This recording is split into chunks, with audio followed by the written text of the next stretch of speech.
Hey everyone, it's me. Very excited to take you on a walkthrough of my exhibit at the Oceanside Museum of Art, Dream It Yourself, starring all my work. So I'm going to take you through the first room right here.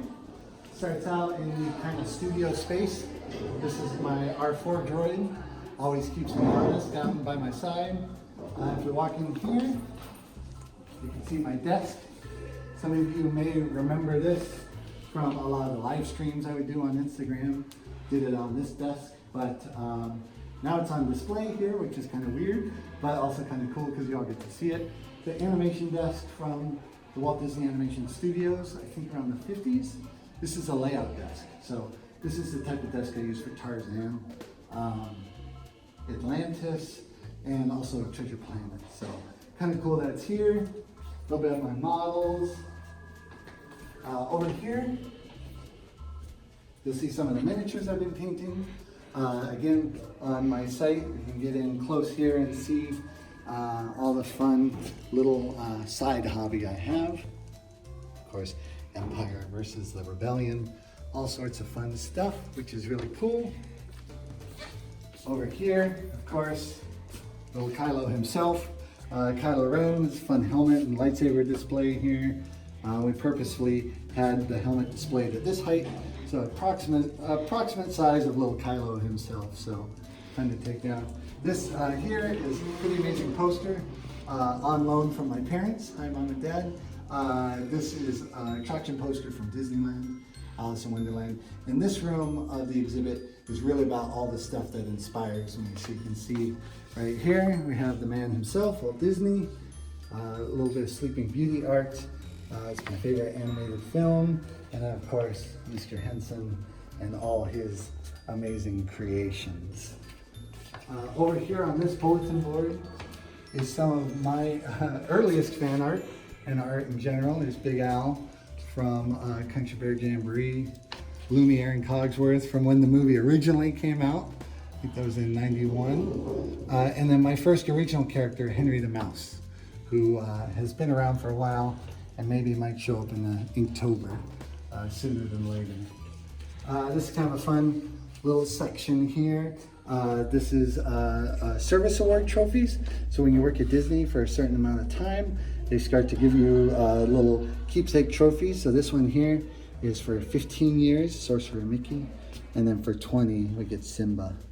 And then this one here, which is very special to me, is an Annie Award. So these are the awards given out for achievement in animation, that sort of thing. I got this for doing storyboards on Prep and Landing 2.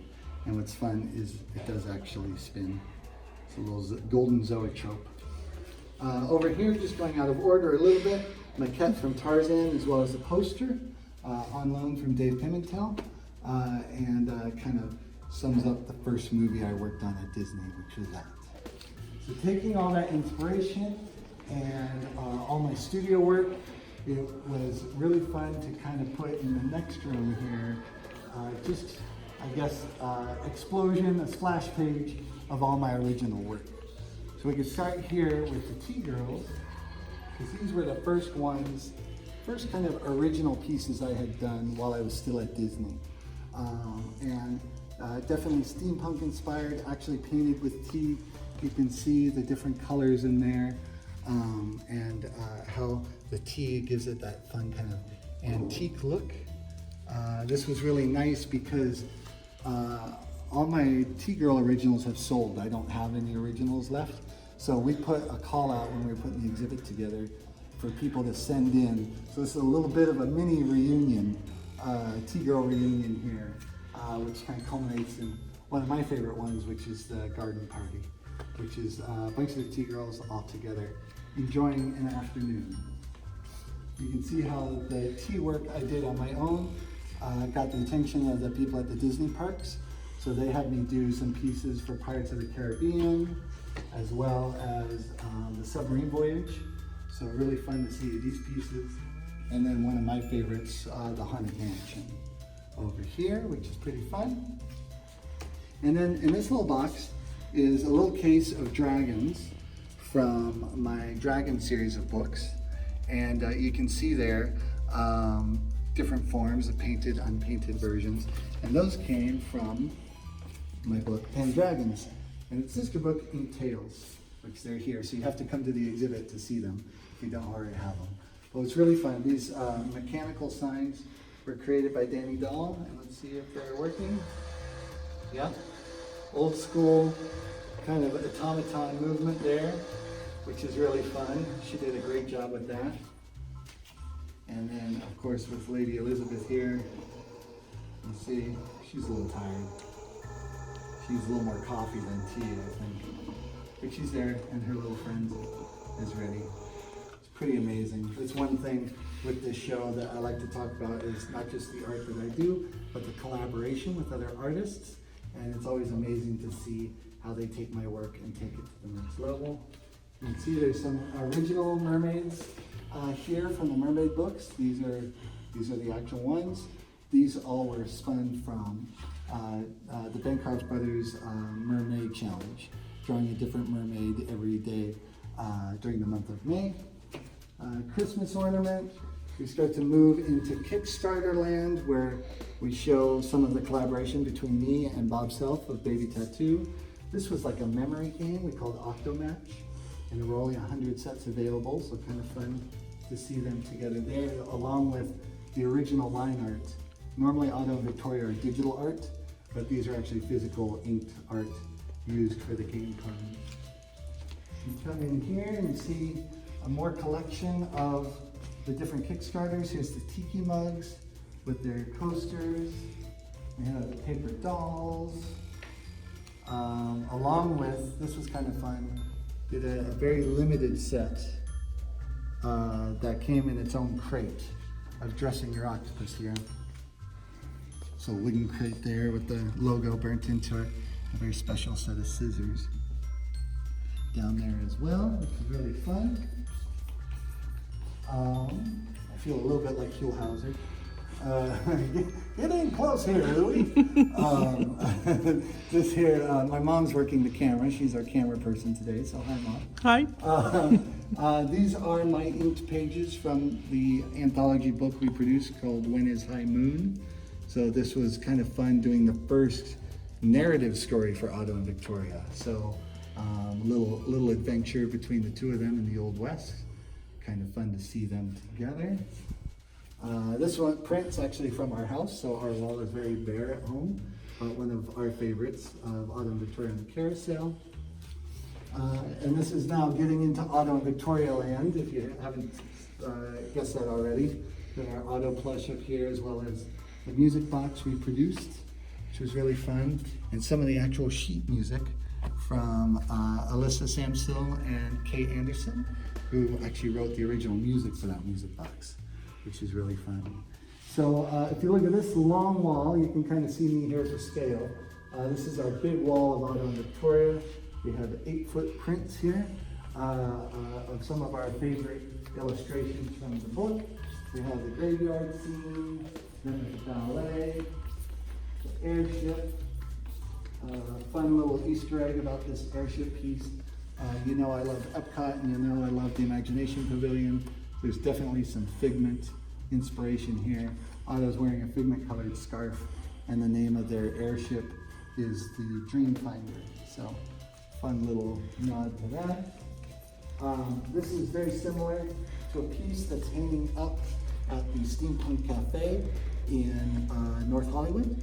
They were the first ones to purchase the large museum-sized prints. And so this is number 2 of 5. So these are very limited edition prints. There's only 5 being made of each image at this size. And this is number 2, and everyone else is number 1. And I think this is my favorite of the big prints, just because I love seeing this little airship at this size.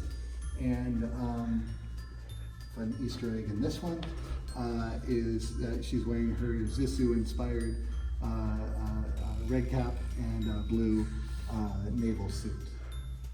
And just saying that in Time Traveling with Your Octopus, we might get to see a little bit more of the story behind this piece here. Speaking of Time Traveling with Your Octopus, I have a little teaser wall of some of the images from here, from the Kickstarter that we just launched and successfully funded. So So thank you for that. Here we have some of the Leafbots, which will be an upcoming book. So again, this is our coming soon section here in the exhibit that you can look at. One of the next kind of more exciting sections for me is this Jasper section here. So Jasper J. Pumpkinhead is another one of my characters, and we have some pretty amazing art. We have actually some production art from the short we're producing right now. This is layout art by Doug Walker, and done some thumbnails there. As well as we have a production maquette sculpted by Nathan Mansfield, and then some actual animation drawings by Tina Navrosky, who's an animator, very talented animator, who's animating the short. And the short is all kind of inspired by this month of Inktober, which was Jasper and all his inventions. So that's working on right now. We actually have some viz dev. After I did these drawings, I worked with a very talented character designer named Corey Loftus, who did a pass of doing model sheets for the character so that he could be more animatable. So pretty amazing. And these are originals, these aren't digital art.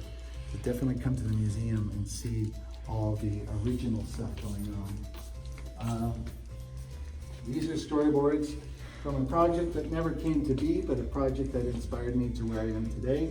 It was the first time I'd ever worked with storyboards, and was developing a short about a tiki. And the board artist who I got to work with was Bernie Mattinson, a Disney legend whose first movie at Disney was Lady and the Tramp, and is still working to the studio this day. So if you look close, and definitely when you come in, you see some of these drawings and they have that old Disney feel to them. So you definitely want to check that out. And then this last wall is kind of talking about partnerships and networking, which is something that as an artist will help you grow and get your work out there. So this is some art that I did for the Aquarium of the Pacific. I was the official artist for their 20th anniversary. So it was really fun to kind of do these key pieces. And then they gifted me with a very special gift of an octopus painting. So this was their Pacific octopus named Gumball, who was actually painting with acrylics, and then they gave me the painting, which is kind of cool. And then we have a little section about the other partnerships I've worked with Marvel for Groot and Tiki Room, along with some of the inked art in the background there, which is kind of fun. And then leading to the Lucasfilm partnership that I've been working with lately, and a little fan mail. Great, and one of my favorite rooms, and something you definitely have to actually be a part of, have your own art in the museum, is our project room. So when you come here, we have a table, we have a lot of amazing supplies that have been provided by Spectrum Noir, one of the sponsors of our show. And you can see here, just this wall of everyone's art, which is pretty fun. The show's only been open for a month and a half, and already the wall's almost full. So definitely come here and help us fill the wall, get up onto the ceiling. It'll be great, and can't wait to see what you contribute to the show. The big reveal here too, of course, with our life-size Jasper. A good place to finish. When you do come to the exhibit, definitely get a selfie with this guy and tell your friends. So thank you so much for watching, and hope to see you here. The exhibit closes on November 1st. See you soon.